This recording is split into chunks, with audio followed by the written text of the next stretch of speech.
कि जब वो एयरपोर्ट पर उतरे, जब वो बाहर आए, पहले कैमरा मैन को बुलाया, कहा कि मेरा ये मैं सजदा करूँगा, वो मेरा शॉट ले लो। So I think it's more of a publicity stunt than anything else. ये ड्रामाबाजी नहीं, ड्रामे फिर किसी को लाएंगे, एक्टर को लाएंगे साउथ वॉ से, वो यहाँ ममोती बहुत सारे। ये एक बहुत बड़ा सवालिया निशान है रशीद साहब को। हम ये कहेंगे कि क्या हुआ कि आपको छोड़ा जा रहा है, वो भी 20 दिन के लिए, ताकि आप आकर वोटों को तितर बितर करके वापस तिहाड़ जाइए। जो आपको वहाँ से डायरेक्शन दी गई है, जो आपको वहाँ से एक एजेंडा दिया गया है, वो पूरा करके आप वापस आइए। मुझे भगोड़ा करार दिया गया इलेक्शन में, मुझे भगोड़ा करार दिया इस पुलिस ने। आप पत्रकारों में करेज नहीं है, मुझे माफ़ कीजिएगा, आप स्पाइस की तरफ जा रहे हैं, असलियत की तरफ आप नहीं जा रहे। हत्ता कि मैं ये हल्फन कहूँगा कि आपको सब कुछ पता है। कश्मीर लाइफ में आप सबका इस्तकबाल है। इस वक्त हमारे साथ मौजूद हैं इमरान नज़रा अंसारी साहब, जो कि पीपल्स कॉन्फ्रेंस के कैंडिडेट हैं पट्टन कॉन्स्टिट्यूंसी से। बहुत शुक्रिया सर अपना वक्त देने के लिए। सबसे पहले इलेक्शन का माहौल चल रहा है, पट्टन में पीपल्स कॉन्फ्रेंस अपने आप को कहाँ पाती है? देखिए, अभी तो शुरुआत हुई है ना। We have just began with the campaign, so we are trying to reach out कर रहे हैं इंशाल्लाह। ये बाद में हम अपनी तरफ से विल गिव अवर 100%। हम लोगों से मिल रहे हैं और हमारे साथ बहुत सारे वफूद वगैरह मिल रहे हैं। हम भी अपना प्रोग्राम उनको समझा रहे हैं एंड बाकी पार्टीज़ भी समझा रही हैं। इंशाल्लाह दिस विल आपका, मैं एक बात बता दूंगा, ये जब रिज़ल्ट होगा तो उसी के दिन पता चल जाएगा। इमरान साहब, एक लंबे अरसे के बाद जो है जम्मू कश्मीर में असम्बली इंतखाबात हो रहे हैं, 10 साल के वक्फे के बाद। इससे पहले 87 में 9 साल का टाइम लगा था असम्बली इलेक्शंस होने में, 96 में हुए थे, और इस बार जो है वो रिकॉर्ड भी टूट गया, 10 साल के बाद जो है इलेक्शंस हो रहे हैं। तो असम्बली इलेक्शंस में ये जो माहौल बना है, इस हवाले से आप क्या कहना चाहेंगे? क्योंकि एक बहुत वाइड देखने को मिला है, गैप देखने को मिला है। देखिए, ये सही बात है। It's been 10 years and 10 years is not a joke. पहली बात है कि गवर्नेंस डेफिसिट इतना ज़्यादा है, आप भी घूम रहे हैं, आपने भी देखा होगा। जो सरकार जो वादे कर रही है, जो एलजी सरकार कह रही है कि नया Kashmir and all the stuff, I don't see it happening. Making some cosmetic changes. किसी जगह पर आप रन कर रहे हैं, किसी जगह पर आप पुरानी टाइल को नई टाइल से बदला रहे हैं। This is not development. देखिए, हमारा कश्मीर में अगर आप देखेंगे ना, maximum people are from the rural areas. अगर आप जाएंगे, अगर आप एक ड्राइव जैसी ले लेंगे टुवर्ड्स ऑल दीज एरियाज़, आप देखेंगे कि अंदर से जो प्रोग्रेस होनी चाहिए थी, वो उसका दावा खोखला है। अभी भी हमारे कश्मीर में पिछले 10 साल से सेंटर चला रहा है, बीजेपी की सरकार चला रही है, यहाँ उनका गवर्नर बैठा हुआ है। पिछले 10 साल से भी इन्होंने पानी की सिचुएशन ठीक नहीं की, इन्होंने पावर की सिचुएशन नहीं ठीक की, इन्होंने बाकी जो दिल को टच करने वाली चीज़ें, for example I will tell you, इस वक्त सबसे बड़ी मारामारी इस वक्त पावर की है। एक तो पावर भी नहीं है और ऊपर से ऐसी बिल्स लोगों पर डाल रहे हैं कि दे कैन नॉट ब्रीथ। उसके बाद आप देख लीजिए जो फूड है, आपको पता है फूड ग्रेन्स के बारे में हमेशा हमें प्रॉब्लम्स रही हैं। और आप देख लीजिए BPL और APL, अगर आप देखेंगे जो BPL के लायक हैं उनको APL कार्ड्स दिए गए हैं, जो APL के लायक हैं उनको BPL कार्ड्स दिए गए हैं। क्योंकि मैक्सिमम जो मैंने देखा है कि जो आजकल फूड डिपार्टमेंट में है, उनके खटपे हैं जिनको हम कश्मीरी में कहते हैं, वो ज़्यादा वही BJP के वो कुछ लोग हैं इधर उधर जाकर बाई फोर्स और by showing that we are from the powerful party, तो लोगों के साथ जुल्म हो रहा है। तो मैं ये कहूँगा कि overall may be your roads are free of stone pelting and other things, but मैं आपको एक बात बताऊँगा, गरीब बद से बदतर हो रहा है। इंजीनियर रशीद को इंटर्म बेल मिली है, आज वो कश्मीर आ गए, श्रीनगर एयरपोर्ट से वो डायरेक्ट बारामूला गए, हज़ारों की तादाद में लोग उनके साथ जुड़े थे। कई सारी एलिगेशंस वो उमर अब्दुल्ला, महबूबा मुफ्ती, सजाद लोन पे लगाते हैं, इन पॉलिटिकल पार्टीज़ पे, जो रीजनल पॉलिटिकल पार्टीज़ हैं उन पे लगाते हैं। और एक जो वेव देखने को मिली, जो हमने नॉर्थ कश्मीर के असम्बली लोकसभा इलेक्शंस में देखी, जिसमें उमर अब्दुल्ला और सजाद लोन साहब जो हैं दोनों हार गए इंजीनियर रशीद से। तो इस वेव को, इस अवामी इत्तेहादी पार्टी की वेव को और इंजीनियर रशीद के इस वेव को किस तरीके से देखते हैं आप? देखिए, आई डोंट नो, आप जो कह रहे हैं कि वेव है या नहीं है वो तो आप जानेंगे, क्योंकि मैंने सिर्फ ये देखा कि जब वो एयरपोर्ट पर उतरे, जब वो बाहर आए, पहले कैमरा मैन को बुलाया, कहा कि मेरा ये मैं सजदा करूँगा, वो मेरा शॉट ले लो। So I think it's more of a publicity stunt than anything else. Rest everybody knows कौन क्या है। देखिए, मैं पर्सनल टैक्स में नहीं जाऊंगा. It's not good to do personal tax. अब वो आए हैं, let him meet his family and everything. कल से काफ़ी ज़्यादा पर्सनल अटैक्स हो रहे हैं इंजीनियर रशीद की तरफ से, फिर चाहे उमर अब्दुल्ला हो, महबूबा मुफ्ती और सजाद लोन हो. उन्होंने ये भी कह दिया कि अगर इन लोगों के पास कोई प्रॉपर रोड मैप है दफ़ा 370 या जम्मू कश्मीर का जो स्टेटस था उसको वापस लाने का, तो मैं अपने तमाम कॉन्स्टिट्यूंसी से अपने फॉर्म भी विड्रॉ करूँ. ये किसने कहा? इंजीनियर रशीद ने कहा. मैंने नहीं सुना है, बट मैं एक बात बता दूंगा कि जो मैं देख रहा हूँ, द थिंग्स आर गेटिंग मर्कियर. जो हर एक को यहाँ टैग लगाए जाते हैं, हर एक को प्रॉक्सीज कह रहा जा रहा है.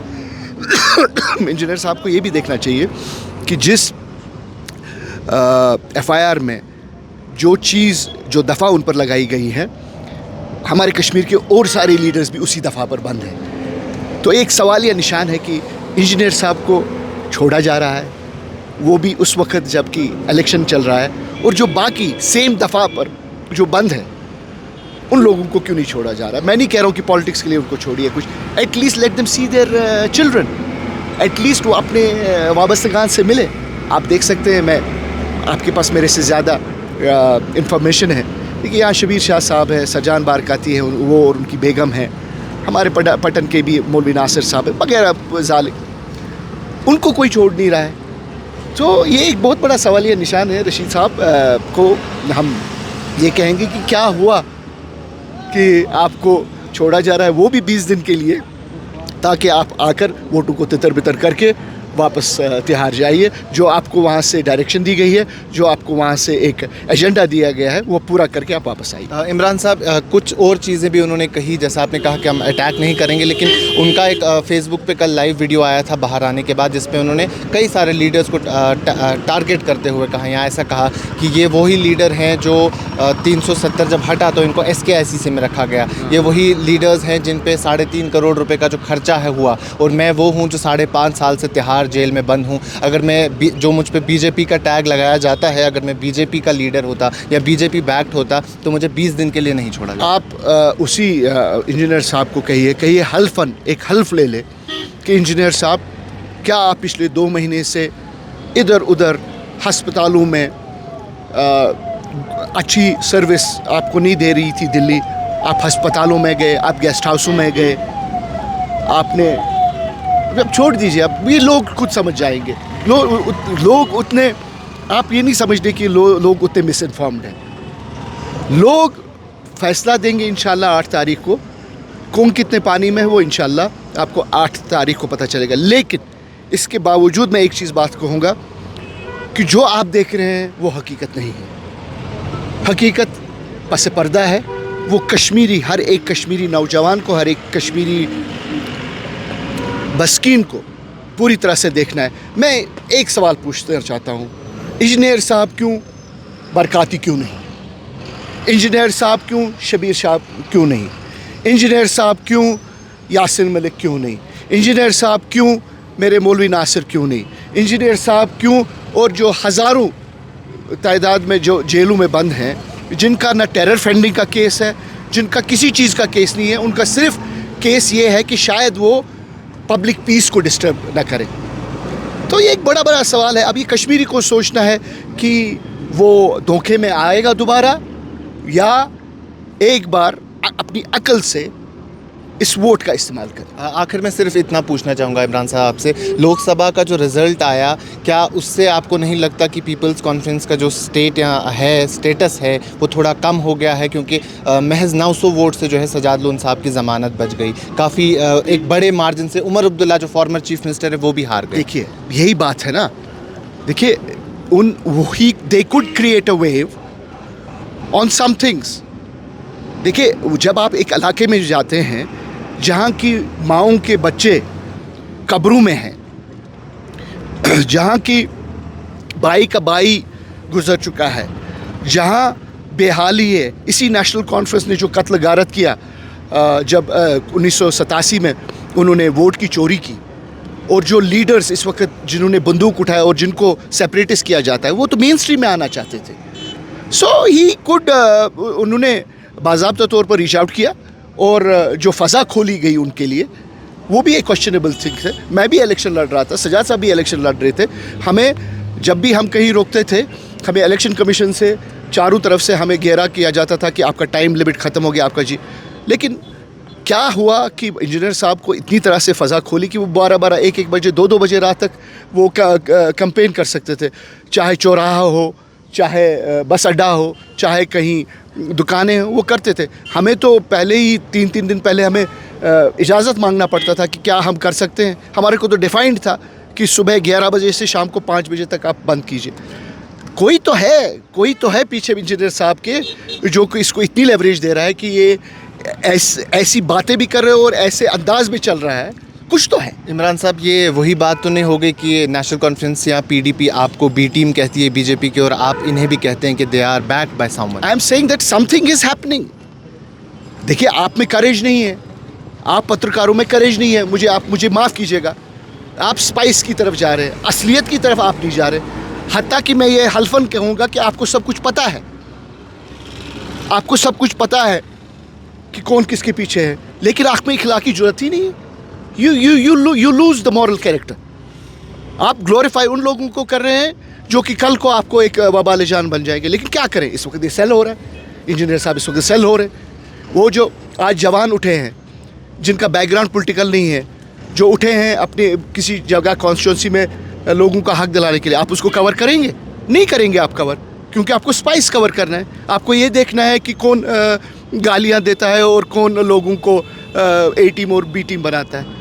कौन सी ए टीम और बी टीम? आप मुझे बताइए। अगर हम ए टीम या बी टीम होते तो हमारे खिलाफ चार्जेस चलते। मुझे भगोड़ा करार दिया गया इलेक्शन में, मुझे भगोड़ा करार दिया इस पुलिस ने। I had to go and surrender before the court of law. Am I a B team? Am I a B team और अ सी टीम? आप मुझे बताइए, जो ए टीम और बी टीम। अभी देखिए, अभी सब कुछ खुलासा होगा। इतना ज़्यादा लोगों का अंदरून निकाला जाएगा इस इलेक्शनों में, आपको सब मवाद मिलेगा। लेकिन आपसे मैं करूँगा, जिसकी भी आप परस्तिश करते हैं, जिसकी भी आप परस्तिश करते हैं, चाहे अल्लाह की करते हैं, भगवान की करते हैं और किसी की करते हैं, लिल्लाह लिल्लाह लिल्लाह जो हकीकत है उसको सामने लाइए, उसको सामने लाइए, किसी के एजेंडा पर नहीं चाहिए। मैं लास्ट में पूछना चाहूँगा, क्या आपको लगता है ये जो तमाम वोट्स पड़े हैं पिछले इलेक्शन में नॉर्थ कश्मीर से, या अभी जो हम ये सिचुएशन देख रहे हैं, क्या ये सिर्फ सिंपैथी है? नॉर्थ कश्मीर मुतासर रहा है मेरे भाई। मिलिटेंसी ने नॉर्थ कश्मीर की कमर तोड़ी है। तो there needed to be a person who could strike those chords, and he struck those chords. यही वजह है। बाकी एक बात मैं बता दूंगा, ये भी अपना एजेंडा सामने लाइए, हम भी अपना एजेंडा सामने आइए, एजेंडा पर बात कर लेंगे। ये ड्रामाबाजी नहीं, ड्रामे फिर किसी को लाएंगे, एक्टर को लाएंगे साउथ वॉल से, वो यहाँ ममोती वमोती बहुत सारे ड्रामा कर सकते हैं। लेकिन इंजीनियर साहब को मैं एक चीज़ कहूँगा कि आप हदों में रहकर अपनी कैंपेन कीजिए, क्योंकि जब आप एक उंगली किसी तरफ करेंगे, आपकी 4 उंगलियां आपकी तरफ होती है। तो मैं दरख्वास्त करूँगा, let the election be developmental, for betterment of people, for welfare of people, not personal attacks for anyone.